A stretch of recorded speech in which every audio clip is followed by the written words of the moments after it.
is Molly. I'm here with Emma, and today we're going to be previewing the Texas Clemson game of the first round of the playoffs. Let's get into it. I am really looking forward to this game because Clemson and Texas have never played. This is probably going to be the best playoff matchup for Texas. I feel like the CFP kind of gave Texas a little bit of a break this week after the loss to Georgia 2 weeks ago. Yeah, both of these teams are really coming off roller coaster seasons with unique paths to the playoffs. The stakes are very high. The winner advances to those quarterfinals, keeps their national championship dreams alive. Clemson did look a little shaky to even make it to the CFP earlier this year. They really struggled in the ACC. They were 9-3, but after Miami lost in the final week, that really opened up Clemson's path to the playoffs. All they had to do was win to get in, and win and got in. They did by beating SMU in a great, great game in the ACC Championship. And then Texas, on the other hand, they've really dominated most of the regular season, but they fell short in two critical matchups, both to Georgia. But I think Texas has what it takes to go all the way. And I think Clemson's kind of coming in here as an underdog, really saying, we can do this too. And if they do it, then maybe Dabo won't use the transfer portal because he's like, see, I did it without it.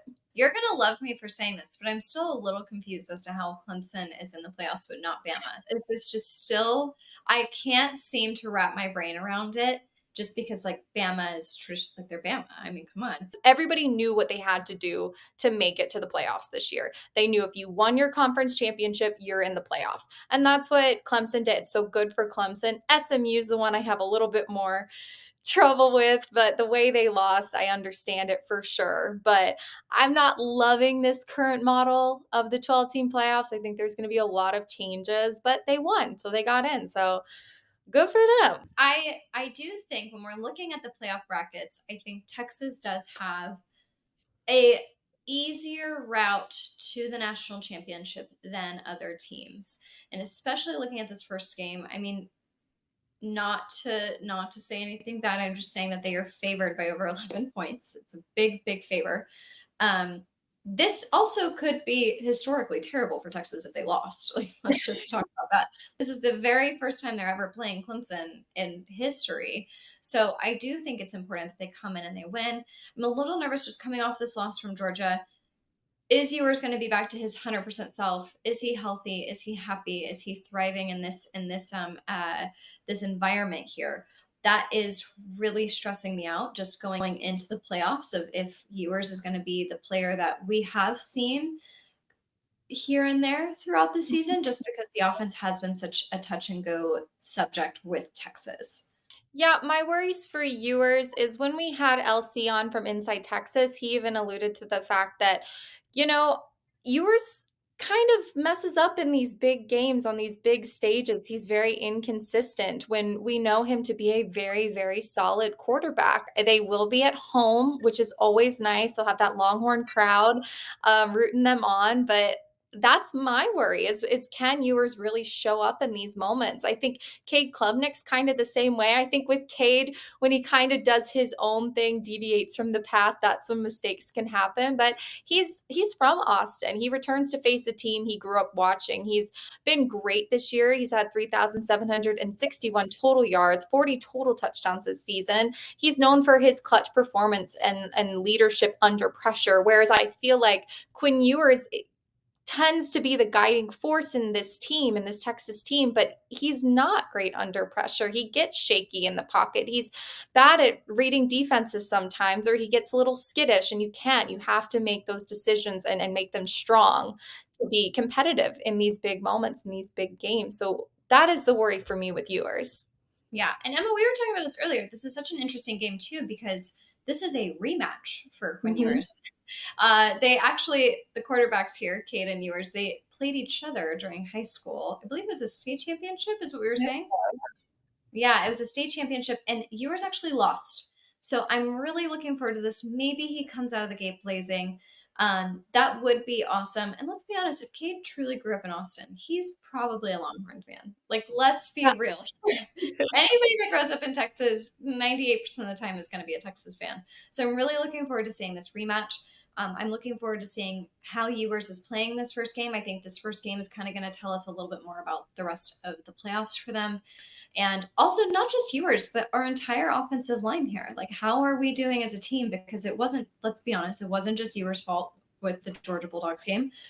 This is team effort here. The team failed as a team, as an offensive line, to produce and like we talked about in the recap of it, we're not talking about a big loss to Georgia. This was a very, very small loss, just a few points. It was a last second touchdown that Georgia scored in overtime.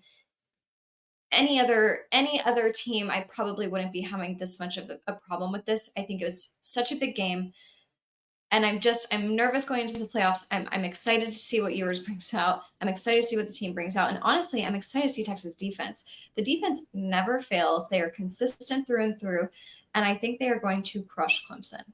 Their defense is going to be the best defense that Clemson has come up against this year, except for maybe Georgia early this year. It might be similar. I felt that Georgia's defense and Texas's defense were pretty evenly matched in that SEC championship game. So it's going to kind of feel like that. So for Clemson, I'm really worried. Is it going to be like week one Clemson where you only get a field goal and then Georgia takes over in the half and completely annihilates you? So that's my worry for Clemson here. Yeah, I mean, 34-3 is a pretty big loss. So we're looking at Georgia and Texas are very similar teams here, especially with where they're at in the lineup. So you're looking at these, very, very well acquainted teams, these very stacked, very talented teams going up against Clemson. And Clemson's kind of already played, like you just said, a similar team. So we'll have to see how Clemson does.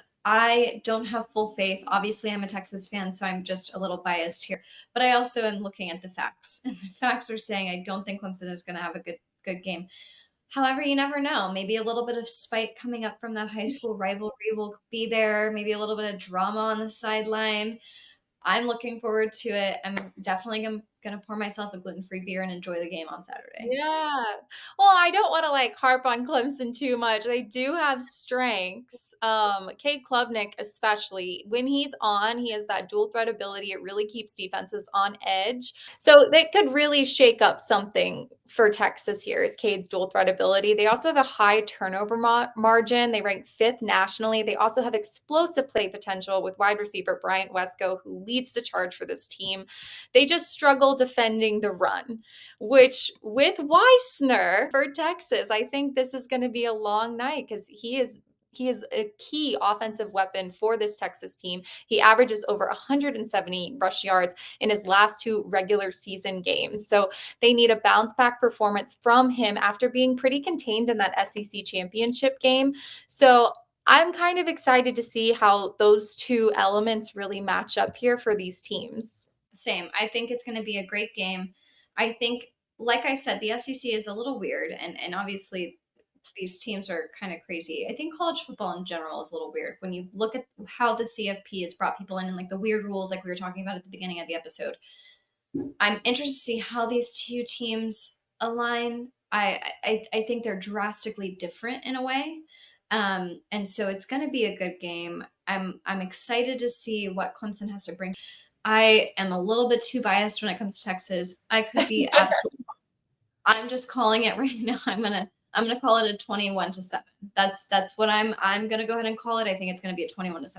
I like it. I mean, I think for Clemson to win here, they're really going to have to get a couple turnovers, first of all, and they're good at doing that. Second, Cade's going to have to be on his game. He's going to have to limit his mistakes, and he's going to have to follow the game plan in a way, not really take over. He's been called out a few times by doing that.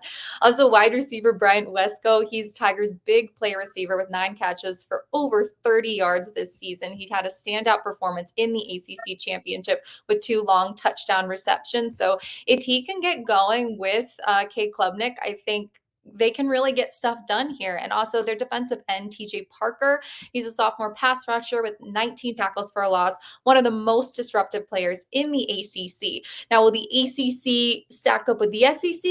We're gonna figure that out. So far with Clemson, they had lost to Georgia, they lost to South Carolina, so those are already two SEC teams they played, and it didn't work out great for them. They did hold their own against South Carolina, so like you, I will be picking Texas, though I do think Clemson can keep it close, especially if they can get some turnovers in there, if they can really get their ground game going. They have an opportunity to really prove that they belong in the playoff conversation here despite a shaky season, and Kate Klubnik can make it has a chance to make history on a really grand stage here. Whereas Texas, I think this will be redemption from them after falling short in the SEC championship and will help them on their way to the national championship if they can get this game under their belt and win. Yeah, and like we talked about earlier, it's this all depends on if Clemson can come out of the gate and they can and get their run defense going. If Texas offensive line shows up and is ready to play, there's a lot of factors here to this game. I'm really looking forward to it. I think it's going to be a great first week of playoffs. I am very excited. My bracket has been filled out. Uh, it has been put in for the bowl games, and I am thrilled for this. Yeah, what did you say, 21-7? You think the score is? I think Okay. 27. I think, Clemson, I think they will be able to score a touchdown. I don't think it's going to be a blowout kind of like Georgia was. I do think that they're going to be able to hold their own a little bit. Um, I think Texas, I'm only going to give them the 21 points because I don't know if the offensive line does what they've been doing. It could possibly not be 21 points. We never know. I'm going to be honest. If it's any closer than that, I'm kind of embarrassed as a Texas fan. Just putting that out there on record.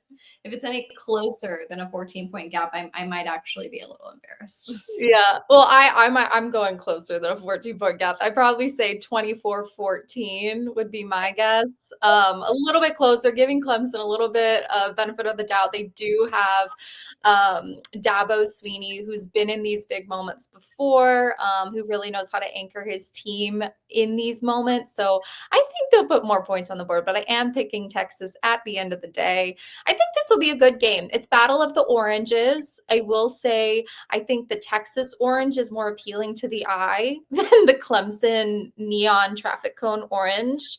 And that's just my opinion. And if you're a Clemson fan, I'm sorry. I just don't like it. And I wish you guys would wear the purple more. I love the purple. I know you wear it once a year. Wear those purple jerseys more. I love them. Let's stop with this like bright, bright orange. I get it. I get it's the color, but I don't like it. We should actually do like a chart of how many times they've worn the purple and won, because maybe the purple is good luck for them. I'm a I like little that. Yeah, I think Maybe maybe I'll we should. figure it out.